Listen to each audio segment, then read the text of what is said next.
What's up, you guys? Welcome back to the channel. So if you guys saw our video from a couple of days ago, if you haven't checked that out, I highly encourage you to pause this video, go to that one, watch that one, and then come back to this one. Because in that last video, HP walked you through his entire journey to Minnesota, where he picked up the newest addition to our fleet. Go watch it. Watch it.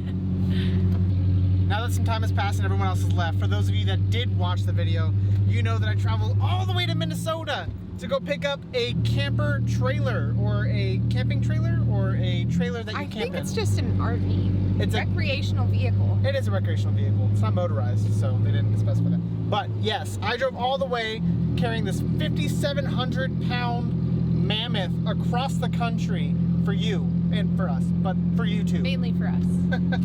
So HP got home yesterday afternoon, and the trailer is currently at my dad's house.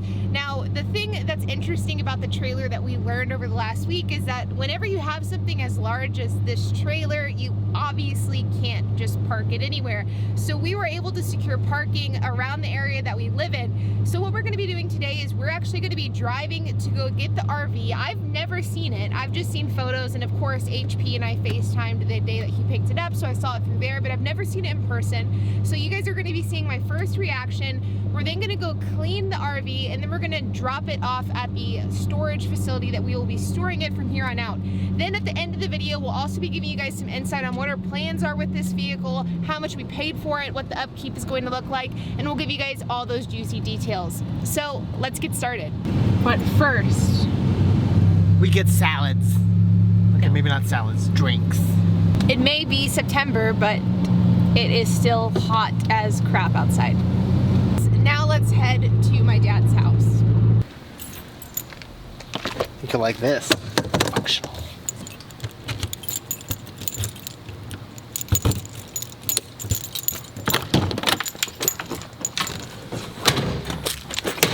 My lady.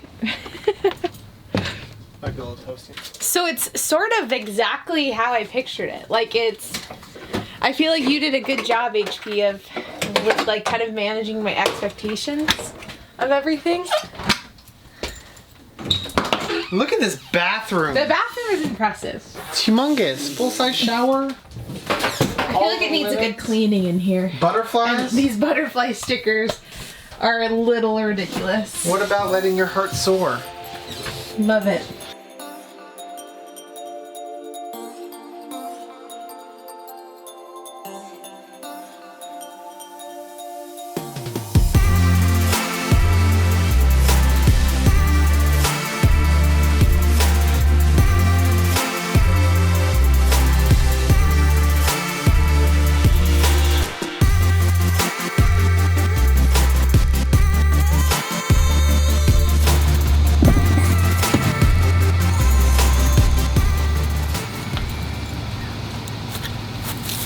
All right, all hooked up. So we're on our way to go find a place to wash it. Now, the funny thing is that this is actually something I never even thought of until like a minute ago whenever HP asked, is that whenever you're washing things like a big RV like that, you can't just take it to any car wash because it's bigger than a car. And so we're gonna go try to see if we can find a place to take it to get washed. We'll see if we can. But to be honest, I don't know if it's 100% necessary to wash it right now, but HP wants to do it, so we're gonna see if we can get it done. Found a car wash. This looks like it can fit this monster of a trailer.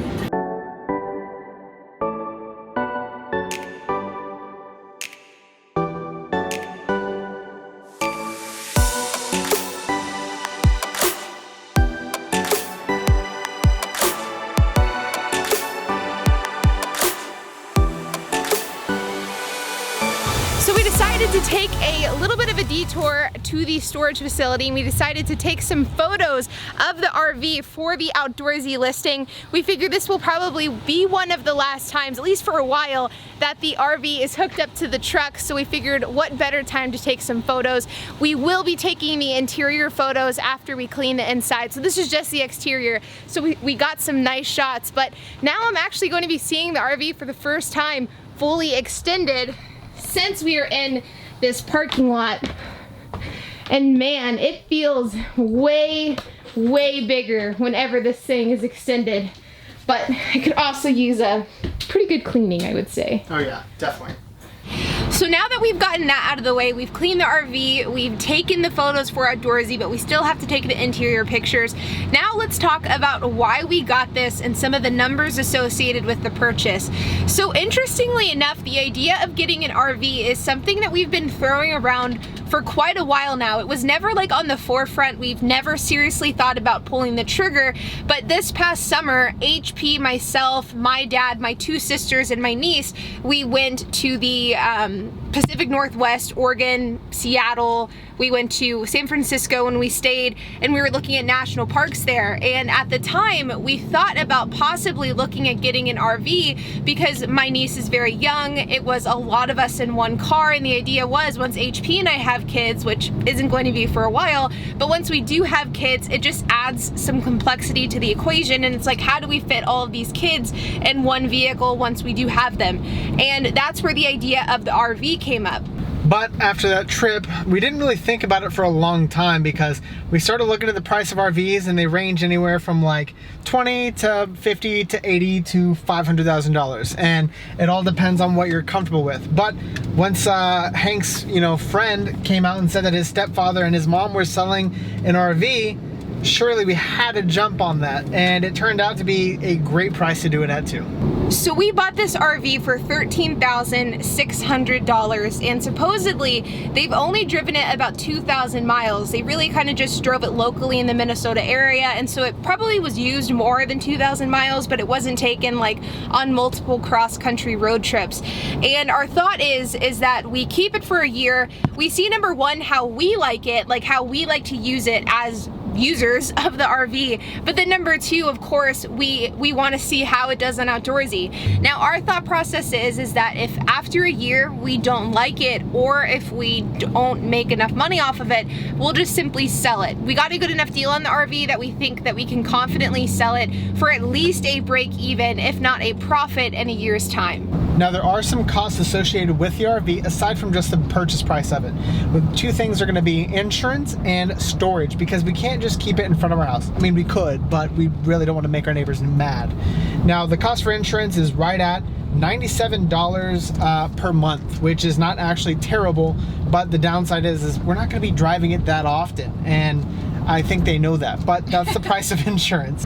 And on top of insurance, there's also the storage facility fee. Now, it's really hard to find a storage facility that has room for these giant trailers, this one being 29 feet total. I had to get a 32-foot spot, which upped my price to right about $125 a month, and it's a month-by-month fee. Now, it's not the nicest parking spot. It's on gravel. You can get ones that are shaded, and you can get ones that have electricity, but we don't need all that. We just need a place to park it, and that was the cheapest option I could find locally.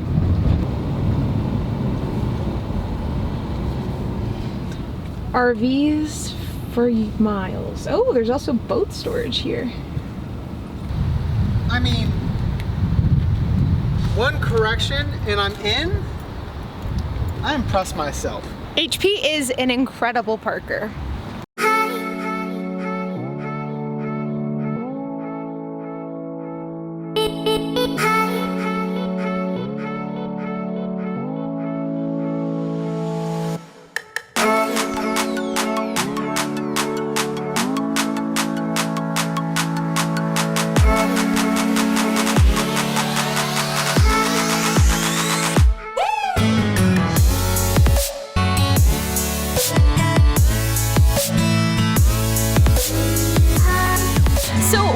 Said, you guys, this is our intentions with this RV. Now we still have some very important things to do before it will be ready to list on Outdoorsy. Number one is we want to figure out what we actually need in order to rent out this thing. Our thought is to kind of combine the best of both worlds for Turo and Airbnb, and then offer it in one package. So we will be doing things like offering towels, shampoo, kind of the traditional stuff that you would find in an Airbnb rental. So we need to figure out exactly what that entails.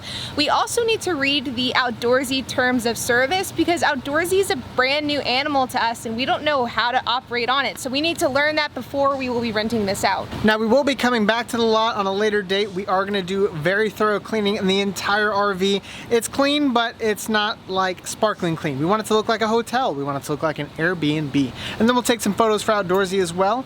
Guys, as always, be sure to hit that like button, hit that subscribe button, and hit that notification bell, and we'll see you on the next episode.